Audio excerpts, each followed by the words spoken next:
And good morning to me, and good morning to Cassandra, and good afternoon to Kirsty. How are you, ladies? Good, Hi, thank how you. are you? Thank you so much for joining me in my morning. And today we are gathered here to discuss not cat Zoom filters, unfortunately, as fun as that is, but we're here to discuss something even more fun, which is the Branded by Women Summit, which is going to start in 10 days, 12 days, 24th, 25th, 26th of February. I think those are the dates. So I'm joined here by Cassasndra Craven from Helium 10 and Kirsty Verity from Real Coaching. And we're just going to shoot the shit, as they say. So I haven't seen you ladies. I think it's been almost exactly a year since we all met up in Los Angeles in what feels like another time, another world, right? So what have you been up to in the last 12 months or so, Cassasndra? Oh my goodness. Is that me? Do I push back? You don't need to press anything. You just talk. It's all good. Okay, cool. I think it's just been a whirlwind of a year. I've done so many things. I feel like every time I turn around, Helium 10 has some sort of new initiative or project or webinar or update or feature coming out. And one thing that I can say that I'm most proud of, though, is the advancements in our community, not only just as Amazon sellers, but as women. I think that the relationships have grown so much more, and especially just thrived throughout, COVID-19 craziness and lockdown. I feel that I'm more connected to all the entrepreneurs, but specifically women in our community, able to take more phone calls, Zoom calls, live chats, talk with people more, because we're all kind of on that same playing field now. I'm not, back and forth from like Helium 10 HQ. And so I really think there's a lot of blessings in disguise that have taken place throughout this whirlwind of a year. But I think we're looking forward to brighter days and things moving forward. But yes, I'm sure there's a lot more in store for all of us. Yeah, look, I 100% agree with that, Cassasndra. What about you, Kirsty? I think we met in Los Angeles, and then we actually recorded a podcast episode. So if anybody's listening to this who hasn't listened to my chat with Kirsty, about 11 months or so ago. Goodness, it was right at the beginning of COVID, wasn't it? You were doing TikTok dances, if I remember. Yeah. How's that going? What's your TikTok following like? Well, it's my stepdaughter's TikTok following, so I just kind of guest appear, I'm actually in her bedroom right now because my husband's upstairs on the phone, so that's quite funny. So yeah, if you see any teenage stuff, it's not me. It's Yeah, so similar thing to Cassasndra. I think, to be honest, for me personally, COVID, similar to you, Cassasndra, it kind of locked me down, right? Because literally locked me down. But also, I'm a big traveler. I love traveling. And so if there's any opening of an envelope, I'm there, you know what I mean? So it actually kind of made me focus, and I actually took on a lot of the growing of Real Coaching. So I've obviously got my own Amazon business, and both Isaac and I are in Real Coaching, really kind of, obviously coaching people, but we've also grown our coaches. And I've actually been focused on growing the business, which is a very different ball game to Amazon, right? So yes. So I've been learning a lot on that front, and it's really kind of helped us. I think, number one, there's a lot more people obviously thinking about coming into the business, which is awesome. Yes. There's a lot of opportunity in the business because there's more people shopping online, which is even better. And as you said, Cassasndra, there's a lot of women that are looking to actually start a business. I've had a lot of nurses actually, which is interesting. A lot of healthcare professionals. They're probably just fed up. They've probably had it. They're over it. Yeah. Like I need something new.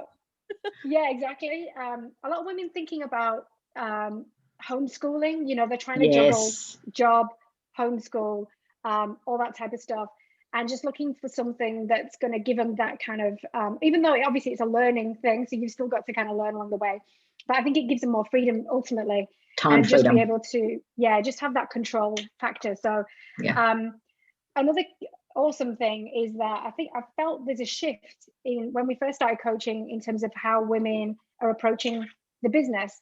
So now it's not just, I'm just going to learn a bit of income on the side, and maybe this is something that I can do as my husband is, still working. They are generally thinking about retiring their husband, being the breadwinner in the family, which I think is an amazing mind shift. It is. Just not just, but I want to kind of back probably, I reckon about 5 years ago, a lot of women were just thinking, this is a new thing. Maybe I can just start to get back in the workforce again. But now it's like, no, I'm going to drive it forward and actually retire everyone, and like make sure my mom and dad are okay, make sure the family's good. So that's a beautiful. Yeah, no, that's good. I mean, that's the reason I started in this business, was to give me the time freedom, as you mentioned, so I could do the school runs and the holidays and all of those things that I wasn't able to do when I was in retail.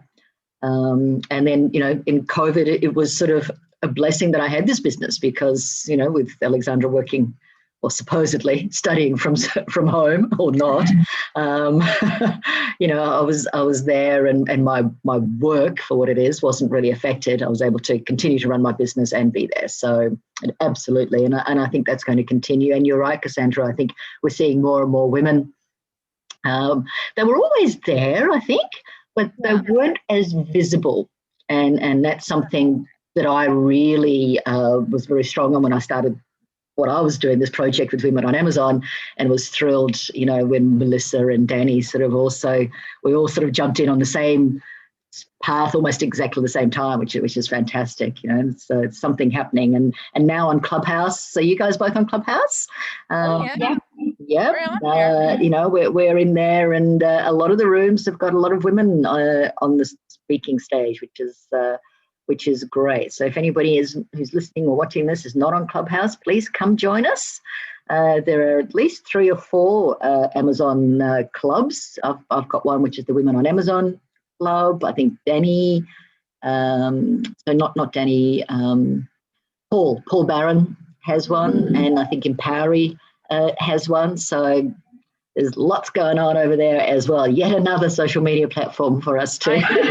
I know.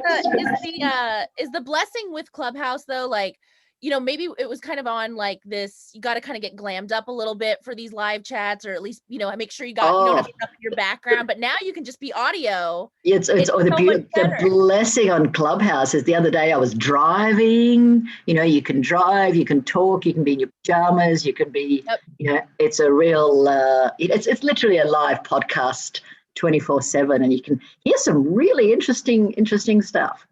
So let's get back to our topic at hand, branded by women.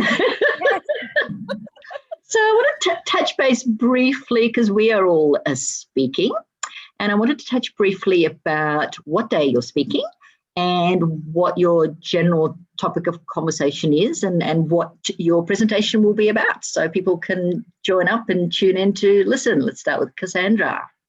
Yes. Okay. So this was a very much a 180 from my presentation last year. Last year I was more tactical, strategic, social media.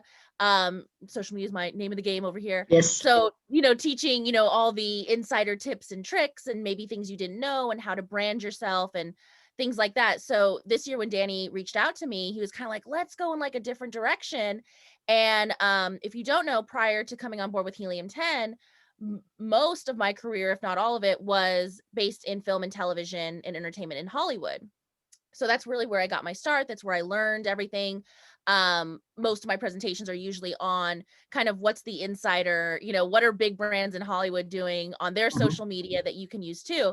So of course I'm like, oh gosh, that's kind of, not to be cliche, but out of my comfort zone to kind of just talk about my own personal experiences in Hollywood, and less away from, strategies and tactics and tips and things like that.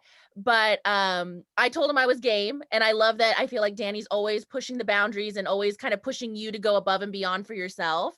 So once I kind of fleshed out the presentation, it's about really just the dynamics. And one key thing is I was like, revisiting a lot of it too, because, I think in this, entrepreneurial mindset, you're always moving forward, and you're kind of like, what's on to the next, that was yesterday, what's up for tomorrow, and so kind of looking back, And one thing that I do talk about is kind of the, I say kind of girl on girl action, but I don't mean that in the way you probably think. More back to, we were talking about cats, more the cat fighting of females, and how Right. there isn't that, there wasn't that support at the time. This is the, 2010, 11, when I kind of started in it. And even women who were kind of veterans in the industry that had kind of clawed their way up or worked their way up were not as supportive to younger women coming in. And, it was almost like a threat. It was like, oh, don't step on my toes. What do you know, kid, kind of deal. And I think, especially now that what we were just talking about in this community, in entrepreneurial, e-commerce, Amazon, we're all so supportive of each other. And that's something that I mean, again, not to sound cheesy, but it's something that makes me just feel so good, like personally, professionally, and we really do help each other. And that's something that I didn't have, working in Hollywood. It always felt like every man or woman for themselves, and, you're on your own and don't look at me for help and I'm out for myself. It's a real zero-sum game type mentality, right? Exactly. And I mean, looking back on it, of course, and you'll hear more, I wouldn't change a thing, because you learn everything and that's how it makes you a better person. But definitely that's what I kind of tap into, are those dynamics, again, stepping out of your comfort zone, being in new surroundings, new people, and what you can learn from that, and how it made me better in business overall with negotiations and talking and things like that. So very excited to see that go live, and let people have a little sneak peek, a little behind the scenes. So do you know which day your presentation is on? I was cleverly trying to skirt past that because I don't know. I don't know. Okay, good. Okay, good. That's all good, because I think it was mindset.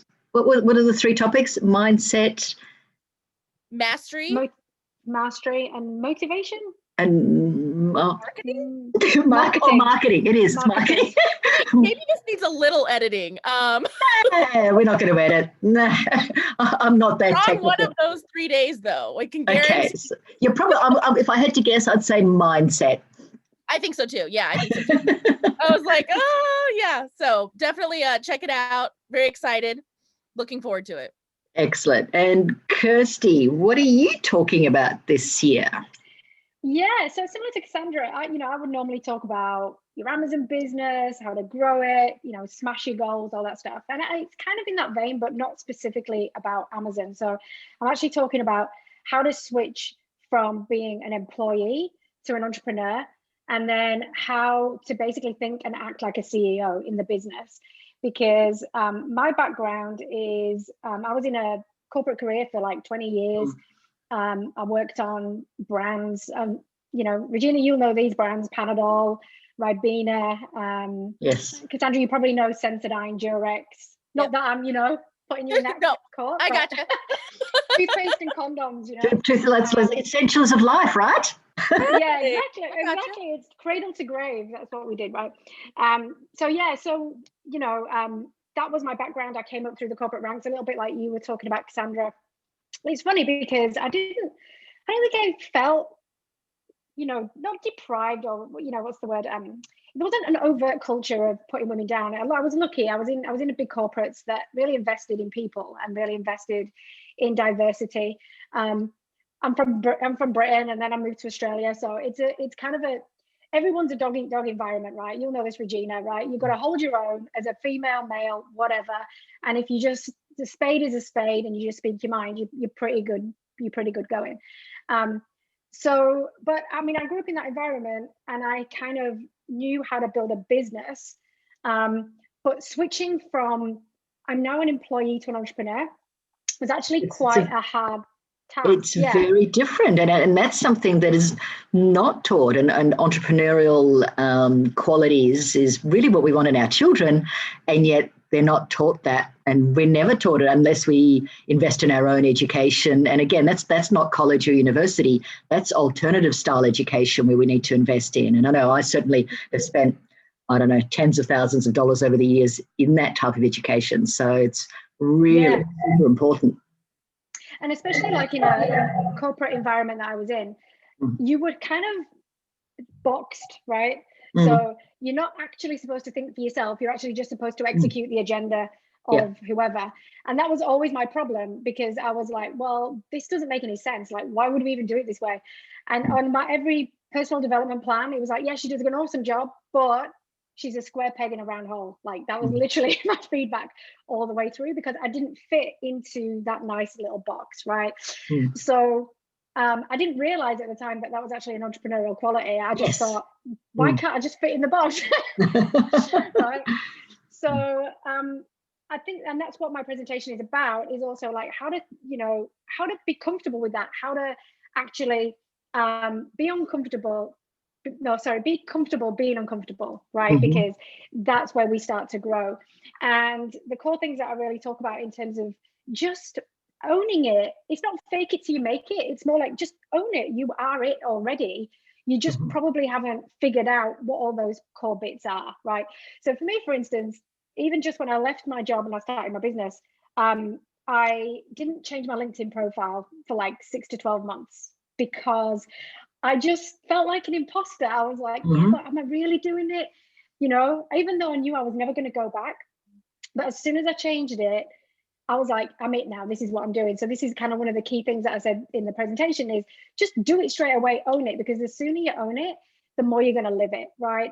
And then I think as women, we tend to think small rather than big. We kind of think realistic goals, right? Or what we think are realistic goals, which generally are kind of lower than what we could actually achieve. And so I think that's a big entrepreneurial quality. And don't worry about if you know, the point is, you shouldn't even know how to get there. That's the point, right? Because you're going to figure it out. But if you don't think big enough from day one, then you're always going to have the ceiling. It's almost like we've created a ceiling, as opposed to there is actually one. I know we call it the glass ceiling and all that, but essentially I think we're so used to that.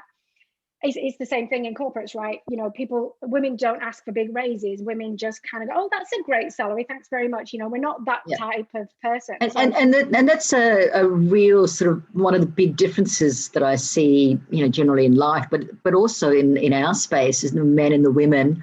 You know, a man will make, $10 in sales, and all of a sudden he's the guru, you know, whereas the woman will exit a 7-figure a business and sort of go, well, what have I got to talk about? You know, it's actually really hard for me on my podcast, to get some of these women who are doing some amazing stuff, and they're too shy. They don't want to talk about it. They're like, well, you know, I was just doing my thing. And it's like, yes, but you sold for $3 million. Like, what, why? And or you're doing $500,000 a month in sales. Why would you talk? It's like, oh, you know. And I really, whereas with the guys, you know, yep, I made $50 last month, get me on. You know, it's. Come talk to me. I'll tell you how I did it. I'll tell you how I did it. That's right. Pay me some money. I'll show you, you know. It's.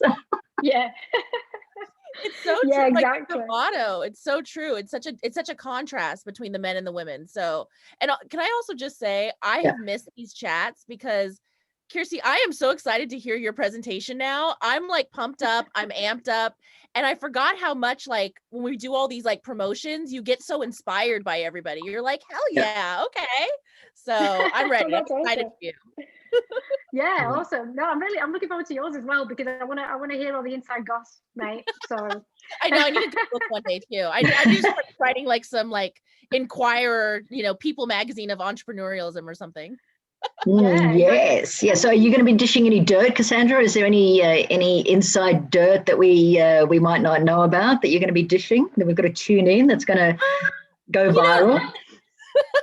I don't think anything's going to go viral yet. I do have to, you know, I've got to save that for the big bucks for when I get my book deal, my publishing deal. Of course. But it does, I think, if you kind of can piece together even just certain aspects of my career, and you probably could follow the timeline and know, you know, what maybe who I'm speaking of, or certain shows and things that I worked on. But overall, I mean, like I said, overall, it was a great experience. There's always going to be bumps along the road, and, you know, you got to grow from it. Cool. Well, my presentation this year, again, is a little bit different. Last year, I was very sort of in the weeds with chatbots. This year, I'm going a little bit more helicopter, and I've sort of panned out, and I'm actually talking about the different business models that people can use for making money on Amazon, because not everybody is suited to a private label business. or they perhaps, it's too much for them to get, or they don't have the cash investment to put into a private label business. So I sort of outline 6 of the different methods so anybody can, as I say, cash in on the tsunami of buyer traffic that Amazon provides. So I'm hoping that that'll inspire people who see sort of other ways to make money and go, well, maybe that one's for me. So that's what I'm talking on this year. And nice. That's awesome. I love that. I feel like people sometimes think there's always, even where you're talking about like, round peg in a square hole, or what I'm talking about. I did not use that phrase properly, but just move forward with it. Yeah. But sometimes even now in our industry, you think there's this one path. Like you think, oh, I see this person, and they did that, so I should do that too. And there's really so many different ways to. There are, and here's the thing. I recorded the presentation a little while ago, and it was 6 different ways. And since then, I've actually found a 7th. So it's like, oh, there's another way, but it's. Every day I talk to different people, and they're like, well, I'm doing it this way. It's like, oh, well, that's really interesting. How does that work? So that's what I'm talking on. I'm really excited to share that with everybody. Nice. I have my notebook ready for you ladies. I'll be taking diligent notes for both of you. Perfect. Learning all about this.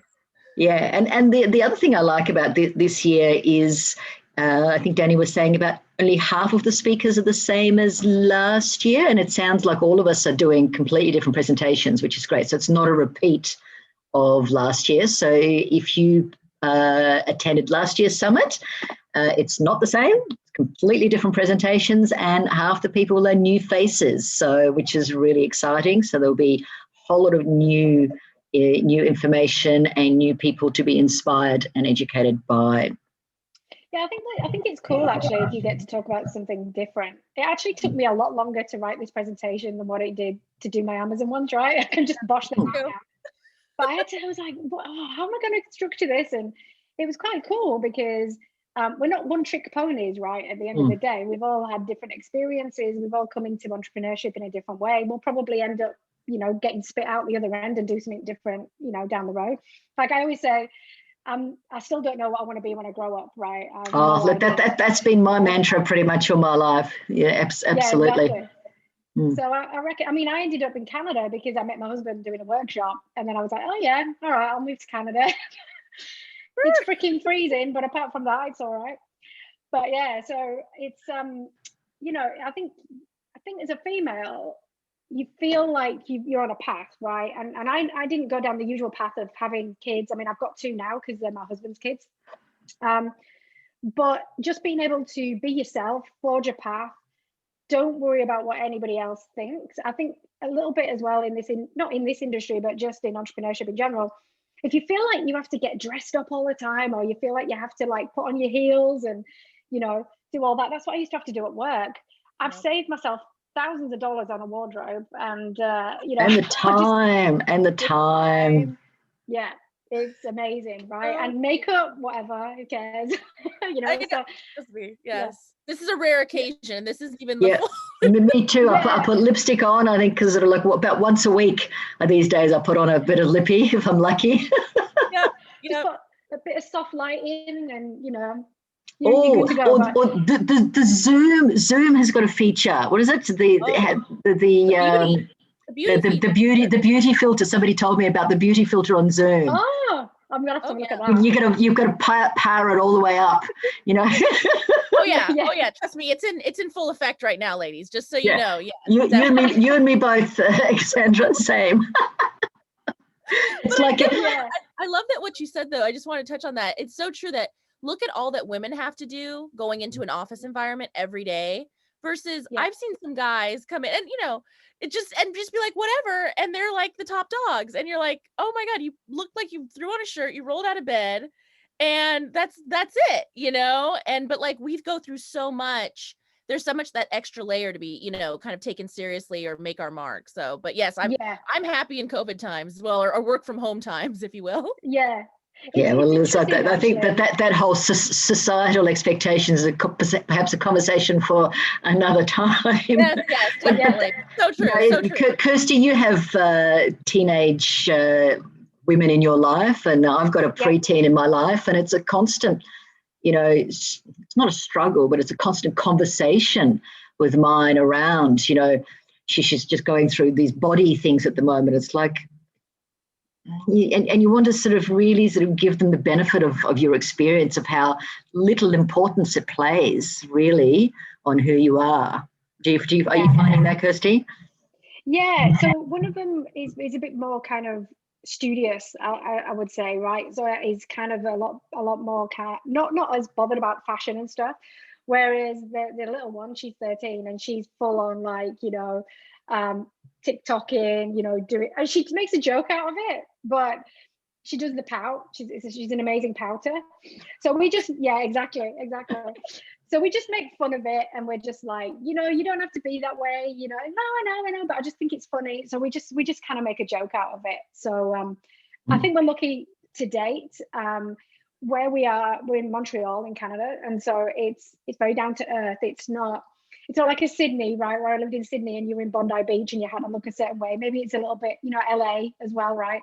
Mm-hmm. So here it's a bit more, I feel like it's quite a grounded culture. So, and the girls are pretty good at the moment, not too much makeup going on, but you just never know, right? You just never know who they meet and like what the influence is going to be. Right. Yeah. Absolutely. And I think that's why events like this, Branded by Women, and other sort of women-centric spaces, safe spaces. and I don't think it's about safe spaces. I think it's about giving women opportunities to be loud and speaking out without being drowned out by some of the testosterone out there, and you see this in Clubhouse. You see these stages where the men will talk over the women. I'm really excited to be part of the Branded by Women. If you haven't got your free ticket yet, brandedbywomen.com, or there will be a link underneath this video or the recording. You can click through. Any parting words, anything else you'd like to share before we finish this one up? I'm looking forward to this. I'm inspired. I think we have a lot to learn from some of our female peers, and I think we're going to be bigger and better than ever than we were last year. And I think this is just absolutely, we're still at the beginning. The sky's the limit. Absolutely, Kirsty. Yeah, I think it's an awesome platform for us to be ourselves, share our experiences. Like we just talked about a whole range of different things that we've got it's just a different perspective, right? Because one thing I feel in the entrepreneur world, and not just Amazon, but everywhere, is that there's this culture of hustle, right? Yes. You got to hustle, and you got to work hard, you got to do that. It's like life's too freaking short to be doing that kind of stuff, right? And so, like you said, Cassandra, we have got a lot of other shit to do. Like, I don't want to be hustling. I want to be chilling. I want to have fun. I want to kind of hang out with my, my family, my friends, etc. So it doesn't have to be that hard. And then when you see these guys on the stage, you're just like, that. It's frightening for a lot of people. It's also, disconcerting. It can put you off. So I think you don't have to be that. If you want to homeschool your kids, something where you have to at this point, but you got to do that. You've got to make time for stuff. You've got to be able to, if you want to put your family first, put them first. But this is also a part in your life which you own, you control. And I think that's the biggest thing for me. It's that you control what you do. And don't let anyone else, say you have to do something different. If it doesn't make sense, just I love that so much. And the other thing is, not everybody needs to have a 7 or 8 figure business. Exactly. It's perfectly fine if all you want is an extra $1,000 a month to help pay some bills.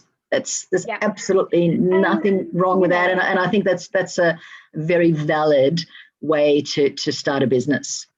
Yeah, that's how I started, to be fair. I had a good salary. I didn't have any kids. I was on my own. So I only had me to worry about. I saved myself $2,000 a month because I wasn't spending it on shoes and clothes, right? So I was like, okay, what do I actually really need? really. And my big thing was to travel, as you know, Regina. Yes. And so I was like, okay, if I just go and live in Bali for a bit, it's cheaper than Sydney. So how much do I actually need? And so I worked it out. I was like, I need literally a quarter of what I'm actually earning. And so if I just make that, wouldn't life be great? I don't have to go to the office every day. I don't have to deal with, you know, bollocks and in the office and all this sort of stuff, literally and figuratively. So I'm like, okay, I don't need to do that. So that's all I need. Happy days. And I did that fairly quickly. And I was like, oh, okay. So if I can do it now, if I just did it again, what would that mean? And then I did it again. And so that's the thing. You don't have to, like you said, just start with the one small, think big in terms of don't put a ceiling on yourself, but then start with, okay, what do I need first? And then get that and then move forward and forward. And I think the point I'm making is that a lot of the people who are coming in now, I see they're almost intimidated by, it's like, well, I can't find that thing that's going to make me $1 million next year. It's like, you know, so that's something that people need to be aware of. One more thing, what do you say to the men that may be listening or watching, and why they should join up to watch the summit? Well, I reckon, I mean, there's obviously going to be a lot of strategies. You know, we're probably in the mindset section, I would think, actually. But there's going to be a lot of strategies from our perspective. And I think also, we just talked about mindset. You know, guess what, guys? You might actually learn that something that either it might give you an insight into the females in your life. You know, maybe you'll have like a light bulb moment. You go, that's why, that's why they do it that way. But we just offer a different perspective, I think, on how we do things. And that conversation we just had there about, it doesn't have to be hustle, hustle, hustle. And, you know, we coach people, male, female, and that's a key mantra is, and I'm sure men feel that way, but they feel like they can't be honest and say what they think. And I think that's one thing as women, you know, we're pretty honest with each other, I think, especially with our close knit friends, right? We tell each other everything. We're able to just express stuff. So I think as a guy in business, it's hard. We just said their role models are people on the stage that are saying, hey, look at me, I'm awesome. But actually you don't know what's going on under the surface. And I think you don't have to be that way, whether you're guy, female, non-gender, non-binary, whatever you want to be. You just express yourself and be yourself. I think it's a great lesson for everybody. Excellent. Cassandra, do you have anything to add to that? I mean, that's a mouthful, and I 100% agree. I think that, I think men are the coolest. I look up to a lot of male role models, but I think they definitely have a thing or two they can learn from us. We're multifaceted, and like you said, we bring in our feelings, we bring in our intuition, we bring in our relationships, and all of that makes us, you know, contributes to our branding, our entrepreneurialism, and how we go about with business. And I think there's something to be learned there from that perspective. It's not all about, you know, ego and testosterone and hustle and go, go, go. It's, you know, you can bring feelings into it. You can bring, I have a bad feeling. I have an instinct about this. I don't know if it's going to work. And, you know, sometimes it can be written off as trivial, but, you know, ultimately it makes you a better business person, man. I think so. Very, very much so. More rounded. Yep. Exactly. So yes, I think they have a thing or two they can learn from us for sure. Beautiful. And on that note, thank you very much for joining me today, ladies. And I look forward to your presentations at the Branded by Women Summit, 24th, 25th, 26th of February. We'll see you then. Thanks, guys. Thank you. Thanks, guys. Bye.